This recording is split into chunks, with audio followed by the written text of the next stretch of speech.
If you clicked on this video, that means your growth plates are closed.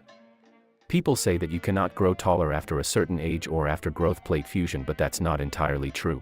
The thing is, you cannot grow taller easily after growth plate fusion, but you can grow tall with some dedication. We have a scientific surgery to grow taller even after growth plate fusion known as limb lengthening surgery. It can guarantee height growth up to 5 or more inches. But it's too costly. We do not have enough money to get through the surgery. But there's a way. That way is to create microfracture in the bone and heal microfracture in a lengthening position to simulate bone length growth similar to limb lengthening surgery. The process of creating microfracture and healing to grow taller is a long and quite a painful process, but if I manage to do it, anybody could. Subscribe my channel for useful information for free of cost. We have many different methods to create microfractures: jumping, sprinting, basically anything that applies pressure in the shin bone. If it was that easy, every sprinter or jumper would be 6 feet and plus, you may ask. We will get into that later. For now, you need to have an understanding about how to know if microfracture is created or not. Many people get confused about shin splints and microfracture. The difference between them is that shin splints are pain and irritation you feel along the inner edge of shin bones, especially the lower part of the shin bones after exercising vigorously, especially on a hard surface. The pain normally resolves after rest.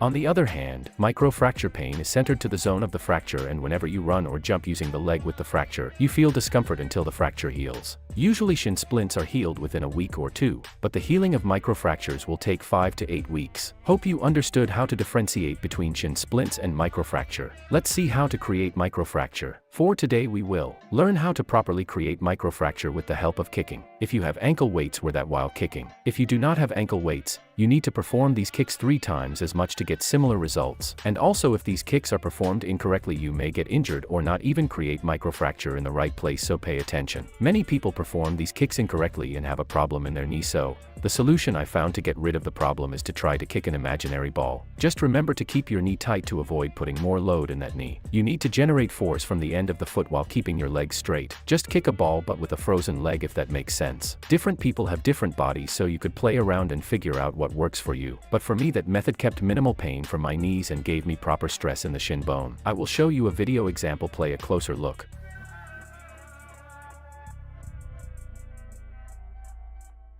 Now for the question, why isn't every jumper or kicker not 6 feet or taller? It's simple. Remember when I told you you need to create microfracture and heal them in a lengthening position to grow tall? Yes, they train but fail to stretch their legs, so they don't grow tall. However, a study shows that the length of legs of kickboxer and soccer player legs are on average 2 inches longer than normal humans. Now, how much should you train? You should start with 150 kick each legs for a week, then move up to 200 kicks for another week, then decrease the number of kicks while adding ankle weights. Watch my other videos to get more information about these kinds of topics.